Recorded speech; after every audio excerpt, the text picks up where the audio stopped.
สบายดีน้องนางเราทุกคนวันนี้มาพอเพิ่นอยู่สวนสบายดีน้องละสบายดีดูเท่าไหร่เนี่ยฮะเท่านี้บอกสูง152น้ำหนักประมาณเท่าไหร่น้ำหนักบอกถ้าเขาไม่ได้เบิ่งเลยเกี่ยงประมาณ40น้ำหนักขนาดถามว่าคนแบบคนในสเปคเฮาเนาะมักคนที่ว่าเตี้ยบ่หรือว่าสูงกว่าเฮาเฮาได้ก็ได้ในเฮาเฮาได้ก็ได้ผิวขาวผิวดำได้เบิดบ่ได้บ่ติเรื่องผิวผู้บ่าวสูบยามักแกบ่เฮาบ่มักผู้ชายแบบสูบยามักผู้ชายแบบมีงานที่สามารถแบบเลี้ยงเฮาได้แบบนี้โดยแล้วก็หักเฮาแท้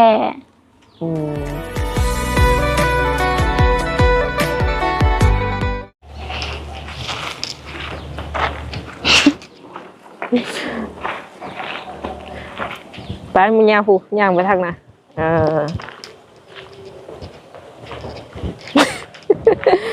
โดยสบายดีน้องนางเราทุกคนวันนี้มาพอเพิ่นอยู่สวนสบายดีน้องละสบายดีโดยวันนี้เพิ่นลงมาหลินสวนบ่แม่อยู่เฮือนหมู่ลงมาหลินเฮือนอยู่สวนเฮือนหมู่แม่ฮักก็มามื้อนี้มื้อแรกเลยบ่ก็ดนๆได้มาเถื่ออ๋อ โดย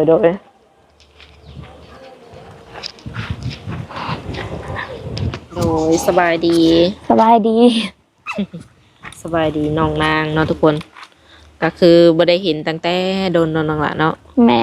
สบายดีอยู่บ่สบายดี ช่วงนี้ก็คือแบบเฮ็ดเวียกเฮ็ดงานอย่างปัจจุบันตั้งแต่บ่ได้มาถ่ายคลิปตะกี้แม่เฮาเฮ็ดเวียกซอยแม่เฮาขายเครื่องแล้วก็เอาหลาน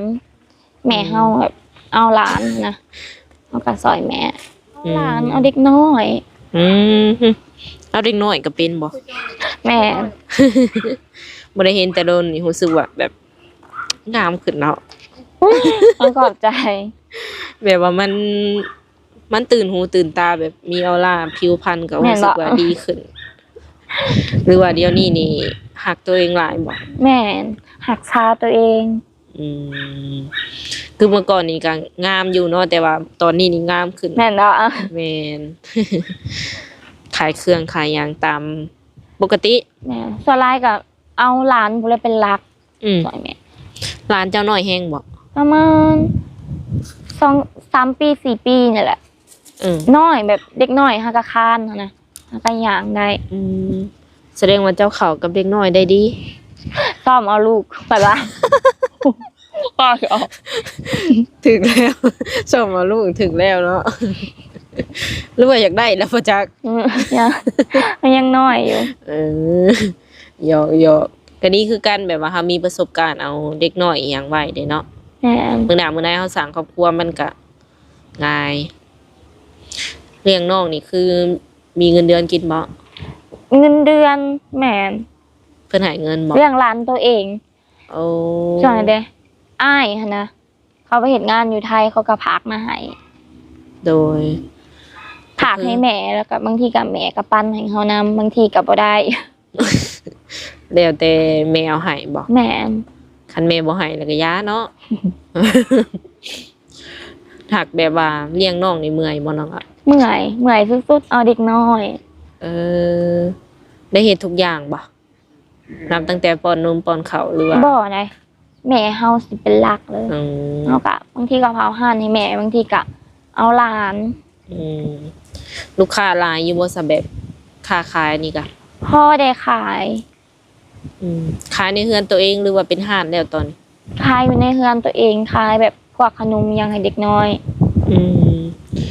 บ่ได้คิดแบบว่าจะไปเปิดห้านอยู่ตลาดหรือว่าอยู่แคมป์ทางใหญ่บ่คิดอยู่คิดแบบอยากเปิดห้านนี้ยังของตัวเองอยู่แต่ก็บ่มีทุนยังบ่มีทุนว่าซั่นขออนุญาตถามคือน้องหลาจักปีล่ะ18 19ตอนนี้หั่นน่ะ19 ปีแม่18 19แล้วเนาะเพราะว่าลืมเนาะบ่ได้เห็นจังแต่โดนก็บ่เจออายุแม่ช่วงนี้เรื่อยๆหรือว่าแนวใดฮะช่วงนี้นี่แบบว่าเรื่อยๆการงาน ก็คือเก่าหมู่ครูหลายอยู่บ่เลย ก็พอมี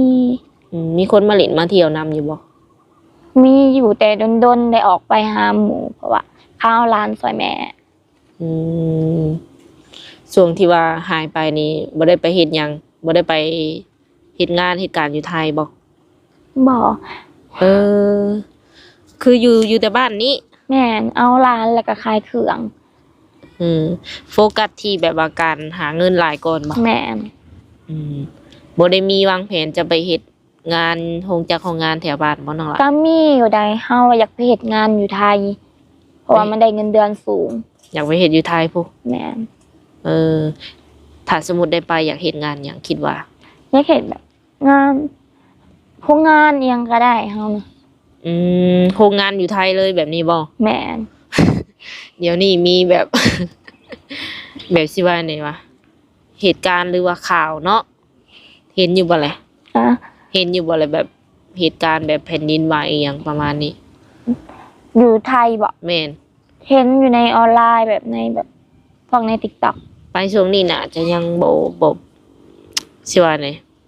ยังสิแบบยันๆก็กลัวอยู่เนาะถามว่าไปตอนนี้ได้คิดว่าหรือว่าเจ้าเฮ็ดบัตรเรียบร้อยแล้วบ่ ยังบ่ได้เฮ็ดบัตร วางแผนซื่อๆ แม่ อยากไปซื่อๆไปหาเงิน อืม การเรื่องแบบการหาคู่หาคิงเฮานี่ก็คือ เมื่อก่อนนี่แบบว่าเจ้าตั้งสเปคไว้ที่เมื่อก่อนเนาะ แบบเจ้าทวนคืนให้เอ้ยฟังได้บ่แบบ สเปคผู้ชายที่ว่าเจ้ามัก มันเป็นแบบใด เฮาอะ แม่น มักคนอบอุ่นแบบนี้ อืม มักผู้ชายแบบอบอุ่นบ่มักผู้ชายนิสัยเด็กน้อย อืมบางนิสัยผู้ใหญ่ แม่น อายุต้องใหญ่นำบ่ แม่น ประมาณจักปีคิดว่า สมุดบ่ แม่นแบบเขามักเนาะเขาต้องมีสเปคอยู่แล้ว ประมาณ อืม 20ขึ้นไปหา60ก็ได้ 20ขึ้นไปมันก็ใหญ่อยู่เลยเนาะ แม่น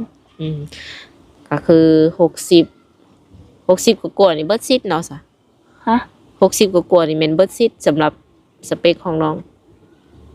พอได้อยู่ได้สำหรับเฮานะบ่ติดเรื่องอายุแต่เฮาแบบขอแค่แบบ20ขึ้นไป อืมในใจมักผู้บ่าวแบบโสดบ่เคยแต่งงานหรือว่าแนวใดก็ได้ ทั้งหมดแนวใดก็ได้เฮานะขอแค่แบบหักเฮาแท้แล้วก็แบบ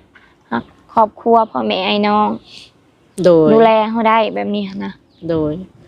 เป็นพ่อห้างพ่อหมายก็ได้บ่ ได้บ่ติด วิลีบ่ เคยแบบสิว่าไหนเคยเห็นบ่แบบว่า คนโสดที่ว่ามีลูกติด เคยเห็นบ่ แถวบ้านบ่ ผู้ชายแม่นผู้ อัน ชาย แถวบ้านก็มีอยู่ได้ก็เห็นอยู่ สมมุติว่ามื้อหนึงเฮาต้องได้สร้างครอบครัวกับคนที่ว่าเพิ่นมีลูกติดมีลูกเต้าหั่นน่ะคิดว่ามันจะโอเคบ่เจ้าคิดว่า สำหรับเฮาโอเคได้บ่มีปัญหา อืม ขอแค่แบบอย่าเข้ามาหลอกลวง อืมเราลวงเจ้านะ หักแบบหักแท้แบบนี้ ในความคิดนี่ถามว่าเจอหักแท้ก็คือพร้อมสั่งครอบครัวหรือว่าอะไร ก็ร่มๆกันไปก่อน เป็นแฟนกันก่อนเนาะ แม่นแล้วจังหวะกัน โดย เป็นแฟนกันนี่ก็ถ้าอยากไปมาหาสู่กันได้บ่หมายถึงว่ามาเลิดมาเที่ยวบ้านเฮา มาหลินแถวบ้านนี้ได้ อืมเพลง ให้พ่อแม่หาผู้นำได้ โอ้มากินข้าวบ้านจักเทื่อจักใดเนาะ น้องหลายอยากไปเบิ่งเฮือนเพิ่นอยู่บ่ เปิดงานไป สมมุติว่าเขามีแฟนหรือว่ามีคนที่ว่าเขาถือสตาร์เนาะอยากไปเบิ่งเฮือนเบิ่งซานเพิ่นอยู่บ่ โดย ข้ามไปฝั่งนั่นก็ได้บ่ฝั่งไทยแบบนี้ ได้อยู่แต่ต้องแบบขอบแม่ก่อน แม่ให้ไปก็คือว่าได้ไปแต่แม่บ่ให้ไปก็บ่ได้ไป แล้วแต่แม่เนาะ แม่ ถ้าไปนี่แบบว่า เอาไผไปนำเนี่ยสมมุติเขาจะไป ไปบ่เอา คน น้า ที่เขา สาว ไว้ใจ เอาน้าสาวแล้วก็เจ้านำก็ได้ อืม คนที่ ตา เขา ไปหันไปผู้เดียว ครั้งแรกเนาะ แม่ ก็คือแบบว่าเอาหมู่เอาครูไปนำก็ได้ หรือว่าคนที่น้องไว้ใจเนาะไปนำ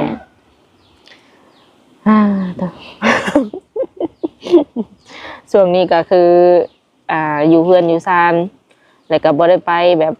ไปเล่นไปเที่ยวกลางคืนบ่ บ่ไปกลางคืน แต่ละมื้อนอนจักโมง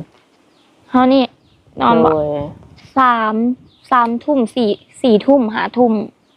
10 โมง บางทีก็2 9 โมง ทุ่ม 10 โมง 3 ทุ่ม4 ทุ่มแม่น แต่เจ้ายังงามเนาะ ฮะ แต่เจ้ายังงามเสยเนาะ เฮารักษาตัวเอง นอนดึกนี่ส่ง4 โมงส่ง4 ค่ำแต่ก็บ่ เฮามักหนาคู่มือรักษาตัวเองแบบทาครีมบำรุงผิวยังทุกเช้าทุกแรง เคล็ดบ่รับเนาะทุกคนเนาะพยายามไปลองนำใส่กับได้ อันนั้นนี่เป็นแบบวิถีชีวิตในแต่ละวันแต่ละมื้อของเพิ่น แม่ เมื่อก่อนน้องหลาเว้าเรียนจบห้องไหนเจ้านะ ม.2 อ่านออกเขียนได้ปกติบ่ภาษาลาว ได้ ภาษาไทยหรือว่าภาษาต่างประเทศนี่ก็มี ต่าง แบ ป บ ระเทศบ่ได้เฮาได้แต่ลาวและก็ไทย ลาวไทย เขียนได้ปกติบ่ แม่น เออ แต่ก็ย่านบางคำก็บ่ถึกแหน่ ต้องได้แปลเอา ต้องได้แปลเอาบ่ แม่น ความรู้สึกเป็นแนวใดหลังจากที่ว่าบ่ได้ออกกล้องโดนแล้วมาออกอีกเทื่อนึง เฮานี่ก็ตื่นเต้น คือชิวแฮงน่ะตื่นเต้นว่าซั่ ตื่ น นเต้นเฮานะ บ่ได้ออกแต่โดนแล้วก็มาออกใหม่ก็ยังตื่นเต้นอยู่ ตัวเฮาจับอิหยังสอดอกไม้มาให้น้ำทิพย์มาได้ตื่นเต้น ได้จับไปให้เขา เจ้าก็อยากได้บ่ ความในใจเขาบอกก็อยากได้นั่นแหละเนาะ โน ไปซื้ออยากได้ดอกไม้ โนเอาบางทีหนุ่มๆเห็นคลิปนี้อาจจะมีคนซื้อให้เนาะทุกคน น้องละอยากได้ดอกไม้เพิ่นว่าวาเลนไทน์เมื่อกี้นี่ได้นำเขาอยู่บ่ บ่เคยได้แบบถูกแบบเทศกาลหยังก็คือ ทุกเทศ ถูกแบบ กาล งานหยังแม่นบ่เคยได้ โอ้ตั้งแต่เป็นสาวมานี่ถูกแบบเซอร์ไพรส์ผู้บ่าวดอกไม้มาให้บ่ บ่ แต่ว่าในใจลึกๆนี่ก็อยากถึกเซอร์ไพรส์อยู่บ่ ก็อยากถือ อยากถึกเซอร์ไพรส์แบบ แม่น โดยที่เราบ่ต้องบอกเขาเนาะ แม่นอยากถือ อยู่ๆแล้วมีแบบคนเอามาให้โลดนะประมาณนี้นะทุกคนแบบบ่อยากบอกว่าเจ้าซื้อให้ข่อยแน่นั่นนี่เนาะ แม่น เลิกจากแบบถ่ายคลิปนี่ไปใส่ต่อเนาะล่ะ ก็มือเฮืองไปเอาหลาน แต่ละมื้อเกียมนะอยู่น้ำกินอยู่บ่ ฮะ แต่ละมื้อนี่เฮ็ดแล้วอยู่น้ำกิน ก็แม่นก็บางทีก็ซอยแม่แหน่ ลักๆแล้วใครเป็นคนเฮ็ด แม่เฮากับพ่อ โอ้ คันพ่อแม่สิเฮ็ดกินเฮาก็เอาหลานกับเผาห่าน ลืมถามหลานเจ้าน่ะจักคน 2 ยังน้อยเบิดสอง แม่น ต้องได้เอาเบิดสองบ่ แม่น จ้ะ บางคนร้านเฮาผู้หนึ่งบางทีก็ได้ไปอยู่กับหย่าเขาบางทีก็บ่ได้มา เนี่ยลักๆที่ว่าเอานะมีคนน้อยนั่น แม่น โดยเป็นอะไรเมื่อยบ่ มันตื่นเต้น ตื่นเต้นยังซิวๆเนาะคือกันกับเฮาแบบเว้ากันเล่นทั่วไปนี่แหละสิมีหยังเนาะ ถ่ายรูปบ่ โอเค ก็คือหลังจากที่ว่าสัมภาษณ์น้องเพิ่นหลายแล้วเนาะมีแต่ว่าจะได้ขอโตวโจ้ไว้แล้วก็ให้เพิ่นเฮ็ดเวียกเฮ็ดงานต่อเนาะน้องหลาน โดย ได้หยังกินข้าวฮู้แล้วบ่ ป่า อาหารหลักหรือว่าอีหยัง ก็กินแบบก็เปลี่ยนแนวกินบางทีก็แบบของกินแบบแบบเหลือหั่นนะก็เอาไว้กินในตู้เย็นแล้วก็มาเฮ็ดกินอีก โดยขออนุญาตถามน้องล่ะสูงเท่าใดเนี่ย ฮะเฮานี่บ่ สูงเท่าใด สูง152 น้ำหนักประมาณเท่าไหร่ น้ำหนักบ่ถ้าเขาบ่ได้เบิ่งเลยเกี่ยงประมาณ40 น้ำหนักเท่าไหร่คือว่าสมดุลกันเนาะ ฮะ สมดุลกัน แม่น บ่ตุ้ยบ่จอยพอดีงามทุกคนเลยในที่นี่ถามว่าคนแบบ คนในสเปคเฮาเนาะมักคนที่ว่าเตี้ยบ่หรือว่าสูงกว่าเฮา เฮาได้ก็ได้เด้เฮา อืม เฮาได้ก็ได้ ผิวขาวผิวดำได้เบิดบ่ ได้บ่ติเรื่องผิว ผู้บ่าวสูบยามักอยู่บ่ บ่เฮาบ่มักผู้ชายแบบสูบยา อืมผู้บ่าวมักเล่นมักเที่ยวแต่ว่าอยากสร้างครอบครัวอยากมีแฟนมักอยู่บ่ แบบใด หมายถึงว่าเพิ่นอยากเล่นอยากเที่ยวพร้อมแต่ว่า อยากมีแฟนน่ะนะมีแฟนไปนำหมายถึงว่าอยากเข้ามาจีบเฮาพร้อมแล้วก็เล่นเที่ยวนํ ก็ได้ บ่ตีเนาะ แม่น ปาตงปาร์ตี้ก็รับได้บ่ ปาร์ตี้บ่เฮาบ่มัก คือบ่มักมักแบบได้ซะแบบนั่งชิว มักผู้ชายแบบมีการมีงานที่ ๆโอ้ สามารถแบบเลี้ยงเฮาได้แบบนี้ โดย แล้วก็หักเฮาแท้ อืมมีการมีงานที่ว่าสามารถดูแลเฮาได้เนาะ แม่น อืมแบบการงานนี่ต้องมั่นคงบ่หรือว่า การงานเอียงก็แล้วแต่ว่าขอแต่ว่าเพิ่นนี่ดูแลเฮาได้ ไม่ไปก็ได้ โดย แล้วก็หักเฮาแท้นำบ่แม่นว่าสิแบบดูแลเฮาได้อะไรแบบแบบสิมีภัยอหยังนะ อืมรับบ่ได้บ่แบบนะสมมุติ ว่าเพิ่น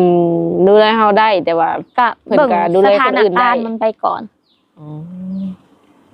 หักในใจนี่ก็อยากได้หักเดียวใจเดียวเนาะถ้าเป็นไปได้เนาะ แม่นก็แบบเบิ่งสถานการณ์ก่อน โดยว่าไปนำเสาไปนำทุกคน เหมือนแบบว่าเหมือนแบบ มีคนวิจัยนะ บ่ได้คิดอย่างไรที่แต่ละมื้อนี่ก็มีความสุขอยู่บ่ นี่ มีความสุขดี แม่น โดยมีแต่ว่าประมาณ บาง นั้น มือ น่ะ ก็เสาแน่บางมือก็มีความดีเนี่ยอะลีแบบจังเฮาสิว่าแนวใดแบบ คนเฮามันก็ต้องมีแบบบางมุมแบบเสาบางมุมแบบดีหั่นนะ เวลาเสาร์แล้วเฮ็ดแนวใดจังบ่เสาร์วิธีแก้เสาร์ นี่ใช่แก สิไปหาไผ ก็ หรือว่าเปิดเพลงพังหรือว่าแบบ เปิดเพลงพัง ให้มันหายเสาร์ แหม บ่ได้มีถึงแบบว่าคิดท้อคิดจนแบบคิดสั่นติเนาะ บ่เคยมี น้องหว่าบ่ได้มีโรคประจำตัวบ่ บ่มี บ่ได้คิดบ่ได้เป็นโรคซึมเศร้าอีหยังเนาะ บ่ เด้อบางอารมณ์ แม่น พ่อแม่นี่เพิ่นก็คอยถามคอยอิหยังเฮาอยู่บ่แหละ แม่น โดย โอเคสามีแต่ประมาณนั้นเนาะน้องหละเนาะมื้อหน้ามื้อในถ้าว่ามีโอกาสเฮาก็จังมานั่งโอ้ร่วมกันใหม่เนาะ โดย สำหรับคลิปนี้ก็จะได้ขอตัวจบไว้ก่อนเนาะทุกคนเนาะโดยสบายดีน้องหละ